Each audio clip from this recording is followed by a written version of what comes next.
Hello दोस्तों, तो आज हम जानने वाले हैं कि अगर आप अपने रूफ टॉप में एक छोटा सा किचन गार्डन स्टार्ट करना चाहते हैं, अपने घर की बालकनी में एक छोटा सा किचन गार्डन स्टार्ट करना चाहते हैं और आपने कभी लाइफ में कोई गार्डनिंग नहीं की है, तो आपको क्या क्या चीजें एज अ बिगिनर खरीदनी पड़ सकती है पहली बार अपना एक छोटा किचन गार्डन बनाने के लिए। तो आप मुझे भी एक बिगिनर ही समझिए। हम शुरू से देखेंगे कि स्पेस से लेकर बीज से लेके मिट्टी से लेके क्या क्या हमें मिट्टी में ऐड करना पड़ेगा और क्या क्या टूल रिक्वायरमेंट, क्या क्या जरूरत पड़ सकती है अगर आप अपना किचन गार्डन पहली बार स्टार्ट करना चाहते हैं। तो बिना किसी देरी के चलिए स्टार्ट करते हैं वीडियो।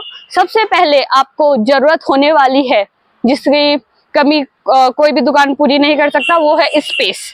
अगर आप छोटे सिटी में रहते हैं, जैसे कि मैं एक छोटी सी सिटी में रहती हूँ, तो बहुत ज्यादा चांसेस है कि आपके पास एक बहुत ही अच्छा छत होगा आपकी किचन गार्डन बनाने के लिए। जैसे कि मेरे घर में एक प्यारा सा छत है जिसका हम यूटिलाइज करने वाले हैं।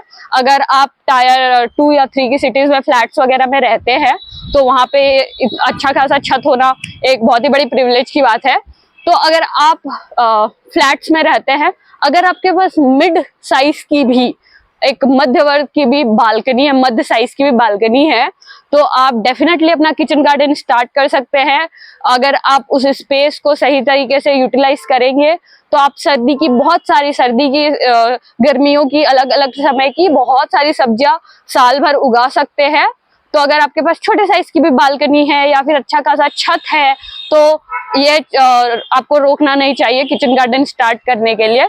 अब बात हुई स्पेस की। अब सबसे पहले और सबसे इम्पोर्टेंट चीज की बात करते हैं। लोगों का सबसे इम्पोर्टेंट डाउट होता है कि मिट्टी कहाँ से लाए। अब हम मिट्टी की बात करेंगे। ये है मेरे पास अभी अवेलेबल मिट्टी। तो देखिए, हम अपने आजू बाजू की अवेलेबल मिट्टी नहीं यूज कर सकते हैं सब्जियां वगैरह उगाने के लिए। जैसे कि भूरी मिट्टी जो मिलती है जनरली हर जगह हमारे घर के आजू बाजू, वो मिट्टी में उतनी उपजता नहीं होती है। गार्डनिंग के लिए एक अलग सी थोड़ी काली कलर की मिट्टी आती है। आप बेस्ट है कि अपने किसी भी आजू बाजू की नर्सरी में जाके आप मिट्टी खरीद लाइए। देखिए कि एक बोरा जिसमें 30-40 किलो से ज्यादा की मिट्टी होगी, और ऐसे अगर आप बहुत भी सब्जी उगाना चाहते हैं तो ऐसे 2-3 बोरे में आपका काम हो जाएगा और ये बोरा 50, 60, 70, 80 रुपए में आपको मिल जाएगा आराम से। और कई जगह होता है कि नर्सरी वाले इन मिट्टी में खाद वगैरह मिला के देते हैं, तो आप उनसे पूछ सकते हैं कि अगर उन्होंने खाद वगैरह ऑलरेडी मिला रखी है तो आप अपने पास के नर्सरी में जाइए, ऐसा मिट्टी का 1-2 बोरा खरीद के ले आइए। आपको इसके बारे में ज्यादा टेंशन लेने की जरूरत ही नहीं है। तो अब हम बात करेंगे दूसरे सबसे इम्पोर्टेंट चीज की, जो कि होते हैं पॉट्स, गमले। तो कहाँ पे हम उगाए अपने पौधे और कैसे उगाए। तो देखिए, ये जो आप देख रहे हैं ग्रीन बैग्स, ये सबसे ज्यादा कॉमन यूज किए जाते हैं आजकल। ये रीयूजेबल होते हैं और गमलों से कहीं ज्यादा कन्वीनियंट होते हैं, लाइट वेट होते हैं, और ऑनलाइन या फिर आजू बाजू के अपने नर्सरी दुकान में आपको बहुत इजीली और अच्छे रेट में मिल जाएंगे। आप देख सकते हैं कि कहाँ आपको सस्ते मिल रहे हैं।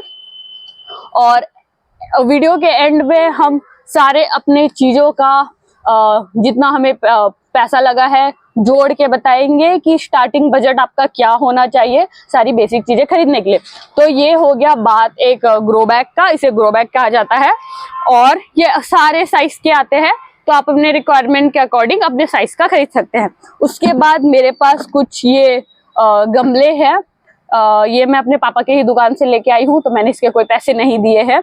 ये कुछ अलग साइज के गमले हैं, मेरी कुछ पौधों में इनकी रिक्वायरमेंट थी तो इसलिए मैंने कुछ गमले खरीदे हैं। और ये छोटे साइज के कुछ गमले मैंने खरीदे हैं, मुझे कुछ पौधों के लिए इनकी भी जरूरत थी। तो आप भी अपने रिक्वायरमेंट के अकॉर्डिंग अगर आप ग्रो बैग खरीद सकते हैं तो सबसे बेस्ट आप अपने लिए ग्रो बैग खरीदे या फिर कुछ गमले भी खरीद सकते हैं। अगर आप इनके लिए भी पैसा नहीं खर्च करना चाहते हैं तो बेस्ट है घर में पड़े हुए कोई भी पुराने कंटेनर्स वगैरह, स्ट्रक्चर वगैरह जो कि इतने मजबूत हो कि मिट्टी को और पानी को होल्ड करके रख सकते हैं। आप उनका उपयोग कर सकते हैं, पुरानी कटी बाल्टियां, टब वगैरह सब यूज कर सकते हैं। मैंने बहुत सारे ऐसे हमारे छत में पौधे उग रखे हैं जिनमें हमने बाल्टियां वगैरह, टब वगैरह, ड्रम वगैरह काट कूट के यूज किया है। तो अगर आप इसमें पैसे बचाना चाहते हैं तो आपको 1 रुपए भी इसमें खर्च करने की भी जरूरत नहीं है, आप अपना देसी जुगाड़ भी लगा सकते हैं। उसके बाद देखिए, आप देख सकते हैं कि ये कुछ नया है। तो ये होता है सीडलिंग ट्रे। तो ये एक चीज है जिसके ऊपर आपको थोड़ा खर्च करना पड़ेगा। कोई ये लेकिन एक सिर्फ और सिर्फ 20 रुपए का आता है। अगर आप सिलिकॉन का लेंगे तो थोड़ा महंगा पड़ सकता है, पर ये मैंने प्लास्टिक का लिया हुआ है। सिर्फ और सिर्फ एक ये 20 रुपए का आता है। अब इसका प्रयोग क्या होता है, देखिए सब्जियां 2 प्रकार की होती है। एक होता है कि डायरेक्ट आप सीड लगाएं और आपको आपकी सब्जियां ग्रो हो जाएंगी। जो भी हमारी भाजी वगैरह या फिर रूट वाली सब्जी होती है, मूली और आपका गाजर वगैरह, वो सब होती है कि आप डायरेक्ट उसको प्लांट कर सकते हैं। लेकिन जो हमारे दूसरे पौधे हैं, टमाटर हो गए, शिमला मिर्च हो गए, मिर्चियां हो गया, उसका क्या होता है, आपको सीड से पहले एक पौधा तैयार करना पड़ता है, फिर आप उस पौधों को एक बड़े पॉट में ट्रांसफर करते हैं। तो उन सीड से पौधा तैयार करने के लिए इन छोटे छोटे पॉट्स का इस्तेमाल किया जाता है। और देखिए ये जो पॉट्स होते हैं सीडलिंग पॉट, उसके नीचे छोटे छोटे छेद होते हैं। क्योंकि हमारे पौधे बहुत ही छोटे होते हैं तो उसमें एक्सेस वाटर से तुरंत हमारे पौधे सड़ जाते हैं। तो कुछ भी एक्सेस वाटर ना रहे इसके लिए ये छोटे छोटे छेद होते हैं। तो ये होता है सीडलिंग ट्रे। इसको आप खरीद सकते हैं कहीं से भी, ऑनलाइन भी मिल जाता है ये इजिली, अलग अलग मटेरियल का। ये 20 रुपए का ईच मैंने खरीद रखा है अपने पास की नर्सरी से। अब हम सबसे इम्पोर्टेंट चीज की बात करेंगे जो कि होता है सीड्स। तो देखिए हमने एक चीज की बात नहीं की कि किस समय आपको गार्डनिंग स्टार्ट करनी चाहिए। अगर आप बिगिनर हैं मेरे तरह, सबसे बेस्ट समय होता है सब्जियां उगाने के लिए, जो कि होता है सर्दी का समय। सर्दियों में बहुत सारी सब्जियां हैं जो बहुत ही आसानी से हो जाती है। सर्दियों का मौसम सब्जियों के लिए बेस्ट होता है। तो हम सर्दियों में अपनी सब्जी किचन गार्डनिंग की शुरुआत करने वाले हैं। और सर्दियों में कौन कौन सी सब्जियां उगाई जा सकती है, सारे रूट वाले जो होते हैं, मूली, गाजर, बीटरूट, सलजम, ये सब सब्जियां, रूट वाली सब्जियां। और जो भी कैबेज फैमिली की होती है, पत्ता गोभी, फूल गोभी, ब्रोकली, वो सब सब सर्दियों में उगाई जाती है। उसके अलावा टमाटर, मिर्ची और शिमला मिर्च, ये सब भी सर्दियों में उगाने के लिए बेस्ट समय है। तो हम अपनी जर्नी की शुरुआत करने वाले हैं अक्टूबर एंड में। आप सितंबर एंड या अक्टूबर के स्टार्ट में कर सकते हैं। मुझे थोड़ा डिले हो गया है इस बार, तो आपको मैं बताऊंगी कि आप सीड इनकी कहाँ से खरीदे, कौन कौन सी खरीदे। और देखिए मेरे पास है, इस बार मैं उगाने वाली हूँ सर्दियों में ये सारी सब्जियां। सबसे पहले है हमारे पास ये पालक, और ये पालक का सीड, और ये है हमारे पास कैप्सिकम। ये मिक्स कैप्सिकम है, मतलब ये दोनों तीनों कलर के हो सकते हैं इसमें। और इसके बाद ये हमारा है चिली मिर्च, और ये हमारा है टमाटर। तो टमाटर देखिए, टमाटर का है कि टमाटर की बहुत सारी वैरायटीज होती है। यह डिपेंड करता है कि आपके लोकल जगह में कौन सी वैरायटी उगती है और खाई जाती है। तो आपको अपने उधर की लोकल टमाटर की वैरायटी उगाना चाहिए। ये है डोड़का, आप इन्हें क्या कहते हैं मुझे पता नहीं, अपने साइड इसे डोड़का कहा जाता है। ये है अपना मूली, और ये है आपका लाल भाजी। तो अब देखिए इसमें सीड 2 प्रकार के होते हैं। हम इनको कैटेगराइज कर सकते हैं ऐसे कि जो है आपकी ये चिल्ली, और ये कैप्सिकम, और ये हमारा लोकल जो टमाटर का वैरायटी है। इन सब की पहले आपको पौधे बनाने पड़ते हैं। तो इनके लिए ही वो सीडलिंग ट्रे है हमारे पास। और ये सब जो बाकी है भाजियां, और ये आपके रूट वाली सब्जियां जो है, और ये हमारा डोड़का, ये सब के डायरेक्ट ही हम बीज लगाएंगे, बीज से ही डायरेक्ट हमारे पौधे हो जाएंगे। इसके अलावा हम बहुत सारे ऐसी चीजें हैं जिनके बीज हम डायरेक्ट घर से लेंगे, जैसे धनिया हो गया, मेथी हो गया, इनके बीज खरीदने की जरूरत नहीं है, आप अपने घर के ही बीजों से डायरेक्ट बना सकते हैं। तो अब बीज कहाँ से खरीदे, कौन सा खरीदे, कौन से वैरायटी का खरीदे, तो मैं आपको बताना चाहती हूँ कि आजकल ऑनलाइन बहुत सारे वेबसाइट्स हैं जो आपके ऐसे विंटर का पूरा पैकेज बना के भेजेंगे कि विंटर में कौन कौन सी सब्जियां उगा सकते हैं। बट मैंने इसमें से कुछ भी ऑनलाइन नहीं मंगाया है, क्योंकि मेरा मानना है कि जो आपके एरिया में जो वैरायटी उगती है, जो बीज किसान लेके जाते हैं, वही बेस्ट। आप अपने शहर के किसान भंडार में जाइए, आप उन्हें बोल सकते हैं कि देसी बीज दीजिए, F1 क्वालिटी बीज दीजिए। कुछ कुछ मेरे पास भी यहाँ पे हाइब्रिड है, बट वो एटलीस्ट F1 हाइब्रिड है, ठीक है। तो या तो आप देसी बीज लीजिए या फिर आप F1 हाइब्रिड ले सकते हैं। ये बीज बहुत ही अच्छा रिजल्ट देते हैं और आप इनका भी मैं उगाऊंगी तो आप इनका भी रिजल्ट देख सकते हैं कि ये सारे बीजों से अच्छा खासा यील्ड हमको मिलने वाला है। तो मेरा ये सजेशन रहेगा कि अगर आपको अपने लोकल मार्केट में मिलती हैं देसी बीज, F1 क्वालिटी की बीज, तो उससे बेहतर कुछ नहीं है। फिर भी अगर आपको नहीं मिलती है तो कोई बात नहीं है, ऑनलाइन बहुत सारे वेबसाइट्स हैं जो आपको बीज बेच रहे हैं, विंटर के अलग से, समर के अलग से, पूरा सारे वैरायटी के बीज बेच रहे हैं। आप ऑनलाइन ऑर्डर कर सकते हैं, बट मेरा महंगा, ऑनलाइन थोड़ा सा महंगा पड़ता है। और मैं अगर आपको प्राइस बताऊं तो ये सारे बीज 60 से लेके 100 रुपए ही मुझे पड़े हैं, उससे ज्यादा के नहीं है। और बहुत सारे हम अपने घर से भी लेके उगाने वाले हैं, तो उनमें तो हमें कोई पैसे की भी जरूरत नहीं है। तो ये था सारे बीज के बारे में। अब हम बात करेंगे कि आपको मिट्टी में और मिलाने के लिए क्या क्या चाहिए। देखिए, वैसे तो बहुत सारी चीजें हैं, घर में बना हुआ कंपोस्ट, नीम खली, वर्मी कंपोस्ट, कोकोपीट, बहुत सारे ऑप्शन होते हैं, बट सब हम नहीं ऐड कर सकते। तो हम बेसिक रिक्वायरमेंट, जिससे आपके मिट्टी की उपजता भी काफी बढ़ेगी और आपको ज्यादा टेंशन लेने की भी जरूरत नहीं है, तो हम 2 ही चीज ऐड करेंगे जो कि हम अपने पास की नर्सरी से खरीद के लाए हैं।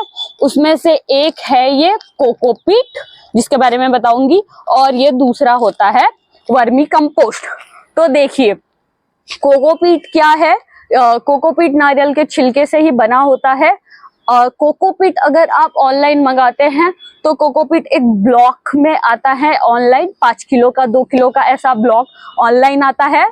और उसे आपको दुगने तिगने पानी में सोक करना पड़ता है, और फिर वो अपने से दुगना तिगना साइज लेके उसकी क्वांटिटी काफी बढ़ जाती है। आपको उसको 2-3 बार धोना पड़ता है, ताकि अगर कुछ भी उसमें एक्स्ट्रा मटेरियल हो साफ हो जाए। और ऐसा अगर आप ऑनलाइन मंगाते हैं तो आपको करना पड़ेगा, लेकिन अगर आप अपने आजू बाजू की नर्सरी से डायरेक्ट लेते हैं कोकोपीट, तो वो ऐसा धुला हुआ पैकेट में आपको देंगे। ये पूरा धुला हुआ है, ये ब्लॉक नहीं है। आप इसको डायरेक्ट अपने मिट्टी में मिलाए, और आने वाले वीडियोस में हम डिस्कस करेंगे कि कितनी क्वांटिटी, क्या क्वांटिटी मिलानी है, कैसे बनाना है, हर चीज हम डिस्कस करेंगे। लेकिन इसमें हम ये डिस्कस कर रहे हैं कि आपको क्या क्या चीजें लेने की जरूरत पड़ेगी। तो आपको ये कोकोपीट लेने की जरूरत पड़ सकती है, आपको लेना चाहिए, ये आपके मिट्टी के लिए बहुत ही ज्यादा बढ़िया होता है। और ये देखिए, ये 1 kg अराउंड 40 से 50 रुपए में आपको आराम से मिल जाएगा, आपको सस्ते में भी मिल सकता है। तो इसके मैंने 3-4 पैकेट लिए हैं। आप अपने मिट्टी में कोकोपीट मिलाए। दूसरा ये है वर्मी कंपोस्ट। वर्मी कंपोस्ट, जो भी हमारे खाद्य पदार्थ होते हैं उनको हम फेंक देते हैं, और उससे ही ये वर्मी कंपोस्ट बनता है। तो अर्थवर्म अपने फूड वेस्ट वगैरह से ये वर्मी कंपोस्ट बनाता है, और यह बेस्ट है हमारे मिट्टी की उपजता बढ़ाने के लिए। ये मिट्टी के लिए सुपर फूड होता है। आप अपने, अगर आपके पास समय है, आप आराम से इसे घर में बनाइए। आप अपना फूड वेस्ट इकट्ठा करके रखिए कंटेनर में, बहुत ही अच्छा बनता है वर्मी कंपोस्ट। बट हम ये खरीद के लेके आए हैं 2-3 पैकेट। ये 20 रुपए का पैकेट मुझे मिल गया है नर्सरी से। अगर आप घर में बना सकते हैं तो बहुत ही बेहतर, अदरवाइज अपने पास की नर्सरी से ला सकते हैं। इसमें कुछ अर्थवर्म घूमते हुए भी, मरे हुए भी मुझे दिख रहे हैं, तो ये अर्थवर्म का ही प्रोडक्ट है जो हमारी मिट्टी की उपजता को बहुत बढ़ाता है। अगर आप ये 2 चीजें आप अपनी मिट्टी में ऐड कर देते हैं, इसके अलावा आपको अपनी मिट्टी में कुछ अलग से खाद वगैरह ऐड करने की जरूरत नहीं है। कुछ और चीजें आप हम लेके आए हैं अपने मिट्टी में ऐड करने के लिए, वो उसके बारे में आपको बताती हूँ। बट अगर आप चाहे तो नीम खली वगैरह भी ऐड कर सकते हैं, बट इतना में से भी आपका काम हो जाता है। तो अब आखिरी 2-3 चीजें मैं बताने वाली हूँ जो आपको खरीदनी पड़ेंगी। आप इन्हें स्किप भी कर सकते हैं, बट कुछ पौधे जिनकी हम पहले पौध बनानी पड़ती है, फिर हम उनको बड़े प्लांट में पॉट में प्लांट करते हैं, उनके लिए अगर आप इन्हें खरीद सकते हैं तो ये बहुत ही बेहतर होगी। बहुत ही सस्ती आती है। तो उसमें पहला है हमारे पास ये परलाइट। और ये जो परलाइट होता है ये वॉल्केनोज से निकलने वाला एक सब्सटेंस होता है। इंडिया में वॉल्केनोज नहीं होते हैं, तो परलाइट जो होता है दूसरे कंट्री से एक्सपोर्ट किया जाता है, और आजकल गार्डनिंग में इसका बहुत ज्यादा उपयोग होने लग गया है। तो ये क्या होता है, ये जो मिट्टी है उसमें एरिएशन बढ़ाता है, आपके मिट्टी में एयर का फ्लो बढ़ाता है। तो आप इसका एक छोटा सा 250 ग्राम का पैकेट ले सकते हैं। आप अपनी एक सीजन की गार्डनिंग के लिए मोर देन इनफ होता है, और ये सिर्फ 80 या 100 रुपए का आपको मिल जाएगा किसी भी गार्डनिंग शॉप में या नर्सरी में। तो अगर आपको ये मिलता है तो आप इसको लीजिए। ये आपकी खासकर कुछ पौधों की पौध जिनकी बनानी पड़ती है उसमें एयर फ्लो बढ़ाने के लिए ये बहुत ही अच्छा ऑप्शन है। उसके बाद एक दूसरा चीज होता है ये वर्मिकुलाइट। परलाइट के कंपैरिजन में वर्मिकुलाइट थोड़ा सॉफ्ट होता है, और वर्मिकुलाइट क्या करता है एक्चुअली आपके सॉइल की वाटर रिटेंशन कैपेसिटी बढ़ाता है। और अगर ज़्यादा हो गई तो ये ज़्यादा वाटर हो गई तो निकालने में मदद करता है, और अगर कम वाटर है तो वाटर होल्ड करके रखता है। तो ये भी आप अपनी मिट्टी में ऐड कर सकते हैं। ये आपके पौध बनाने में बहुत ही ज़्यादा काम आता है वर्मिकुलाइट। और ये है आपका परलाइट। लास्ट एक चीज जो मैंने खरीद रखी है, आप चाहे तो ये तीनों ऑप्शन है आप खरीद सकते हैं, पर ये बहुत ही छोटा इन्वेस्टमेंट है। ये वर्मिकुलाइट भी आपको 100 रुपए 80 रुपए में मिल जाएगा आराम से। उसके बाद ये एक हमारा होता है ट्राइकोडर्मा पाउडर। तो ये जो ट्राइकोडर्मा होता है ये बायो पेस्टिसाइड होता है आपके पौधों के लिए। ये आपको किसी भी आपके पौधों को किसी भी तरह की बीमारी वगैरह से बचाता है। ये एक नेचुरल फंगस होता है जो आपके पौधों के लिए सारी बीमारियों से दूर रखता है। आप अगर टमाटर शिमला मिर्च वगैरह उगाते हैं तो अगर आपकी एक बार पौध बन गई तो अगर आप उसको एक पॉट में ट्रांसफर करने से पहले अगर ये व्हाइट कलर का पाउडर होता है, इस पाउडर का थोड़ा सा पानी के साथ सॉल्यूशन बनाए और आप अपने पौध का उस सॉल्यूशन में रूट को डिप करें और उसके बाद आप अपने पौधों को बड़े पॉट में प्लांट करें तो आपके पौधों को किसी भी तरह की बीमारियां नहीं होंगी। ये 30 या 40 रुपए का मैंने खरीदा है। ये बहुत ही छोटा इन्वेस्टमेंट है लेकिन आपके पौधों को बहुत सारी बीमारियों से बचाता है। तो आप इसको भी खरीद सकते हैं, ट्राइकोडर्मा पाउडर।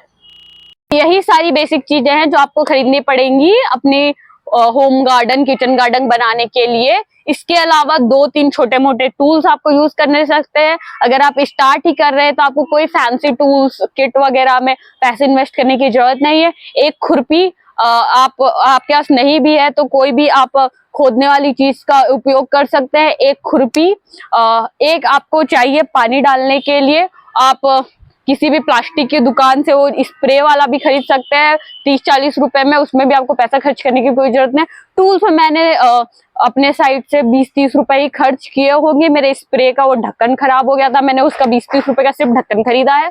और उसके अलावा आपको कोई टूल्स की जरूरत नहीं है। लोग ग्लव्स वगैरह 50 चीजें खरीदते हैं, लेकिन देखिए गार्डनिंग ऐसा प्रोसेस है जो प्रोसेस भी आपको फल फ्रूट देता है और आपको अंत तो फल फ्रूट देता ही है। तो आप प्रोसेस से घबराइए नहीं, आप अपना हाथ खुद गंदा करिए, गेट योर हैंड डर्टी, तभी आपको इस प्रोसेस से आनंद आएगा। तो आपको ग्लव्स वगैरह इन सब चीजों में खर्च करने की जरूरत नहीं है। अगर आप करना चाहते हैं तो वेल एंड गुड, बट अगर आप स्टार्ट करना चाहते हैं तो ये सब चीजों में आप पैसे अपने बचा सकते हैं। तो अब हम देखेंगे कि as a beginner total cost सारी चीजों का जो मैंने आपको बताया है वो कितना आएगा। तो अगर आप सारी चीजें खरीदते हैं तो आपको कितने पैसे लगाने पड़ेंगे शुरुआत में। कुछ कुछ चीजें ऐसी है जो आपको सिर्फ एक बार खरीदनी पड़ेंगी और वो आपके हमेशा काम आएंगी, पर पहली बार तो आपको खरीदना पड़ेगा। तो सबसे पहले जो हमारी आती है मिट्टी, ये 70-80 रुपए की एक बोरी मिल जाएगी। अगर आप 2-3 बोरी भी खरीदना चाहते हैं तो ये आपको आराम से 150 रुपए के आसपास, अगर आप इसका मिट्टी का मानते हैं तो उससे ज्यादा आपको मिट्टी में खर्च करने की कोई जरूरत ही नहीं है। तो 150 रुपए अगर हम मिट्टी का पकड़ लेते हैं। एक जो थोड़ा सा बड़ा खर्चा आपको करना पड़ेगा शुरू में, वो होता है पॉट्स का। शुरू में इसमें आपको खर्चा करना पड़ सकता है। अगर आप नहीं करना चाहते तो मैंने आपको बताया है, आप अपना देसी जुगाड़ लगाइए, घर के कंटेनर्स वगैरह से बना सकते हैं। लेकिन अगर आपको खर्चा करना पड़ रहा है तो आप ये देखिए, अगर ये ग्रो बैग आप 3-4 खरीदते हैं तो ये 100 रुपए के आसपास का एक ग्रो बैग आपको मिल जाएगा अगर आप सही जगह से लेंगे तो। और देखिए, अगर आपको ये पॉट्स वगैरह भी लेते हैं, आप किसी थोक वाली दुकान में जाके खरीदिए ताकि आपको ये सस्ता पड़े। एक ये पॉट्स वगैरह है जिसमें आपके खर्चे हो सकते हैं, तो आप मैक्सिमम 500 रुपए पकड़ सकते हैं कि उतने तो आपको लगाने पड़ेंगे। और कुछ चीजें आप अपने घर के बाल्टी वगैरह में भी उगाइए, तो 500 रुपए हम पकड़ लेते हैं इनका। और ये तो आप मैंने बताया 20-20 रुपए के आते हैं, तो इनका कोई दिक्कत नहीं है। 150 रुपए उसके, और अगर हम 550 रुपए भी इसके पड़े तो आपको 700 रुपए में ये हो जाएगा। उसके बाद एक जो सबसे बड़ा खर्चा मुझे लगता है वो होता है बीजों का। पहली बार अगर आप कर रहे हैं तो आपको अच्छी बीज खरीदने पड़ेंगे, उसमें थोड़ा खर्चा होगा। लेकिन अगर आपने अच्छी क्वालिटी की बीज खरीदी है तो आप अपने इस बार के सब्जियों का बीज बचा के रखें अगली बार के सीजन के लिए, ताकि आप इसमें भी पैसे बचा सके और आपकी अच्छी वैरायटी के पौधे अगले साल भी हो। तो देखिए, मैंने इनमें से कुछ 20-60 के पड़े हैं और कुछ 100 रुपए के पड़े हैं। तो टोटल मिला के अगर मैं 6-7 सब्जियां उगाना चाहती हूँ तो आपको 400-500 रुपए में बहुत ही अच्छी क्वालिटी का बीज मिल जाएगा। आपको सस्ता भी मिल सकता है। एक्चुअली ये बहुत ही बड़े साइज के मुझे मिले हैं, इसमें काफी ज्यादा क्वांटिटी में भी बीज है। तो अगर आप स्टार्ट करना चाहते हैं और अगर आपको कम क्वांटिटी के बीज वाले मिलते हैं तो आप इसमें बहुत सस्ते में भी पा सकते हैं। बट मैंने अराउंड 500 रुपए खर्चा किया है इस बीजों में।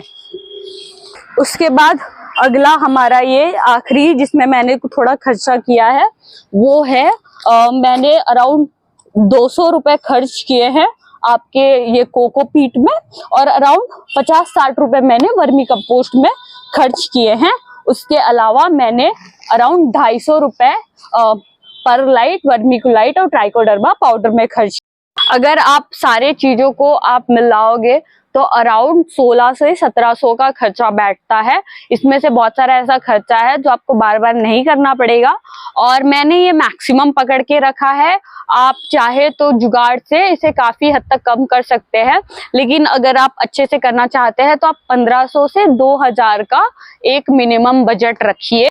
और इसमें आपको बहुत ही ताजी सुनहरी सब्जियां मिलेंगी पूरी सर्दी भर, पूरी गर्मी भर खाने के लिए, अगर आप दिन का थोड़ा समय भी इनको सही से देंगे तो।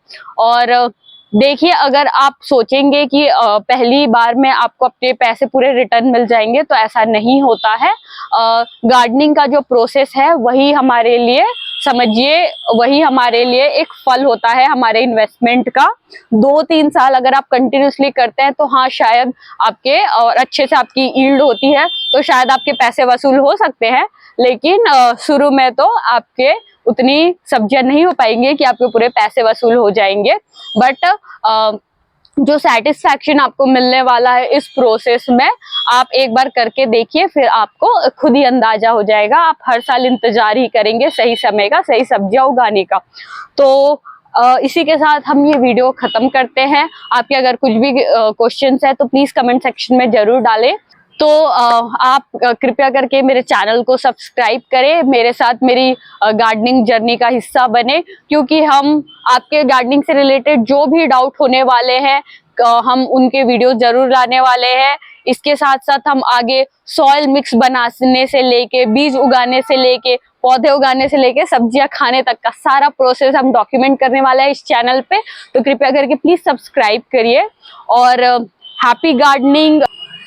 जैसा कि मैं हमेशा कहती हूँ, गार्डनिंग एक ऐसा काम है जो प्रोसेस में भी आपको फल फ्रूट देता है और डेस्टिनेशन में तो फल फ्रूट देता ही है। ताजे, हेल्दी, सारे केमिकल से दूर वाले, आपके फैमिली के लिए हेल्दी। सो हंसते रहिए, मुस्कुराते रहिए एंड गार्डनिंग करते रहिए। Thank you. मिट्टी की बात करेंगे हम। मिट्टी सॉरी फेंक देते हैं और उससे ही ये वर्मी कंपोस्ट बनता है। अर्थवॉर्म जो हमारे फूड वेस्ट वगैरह होते हैं उनको क्या करते हैं,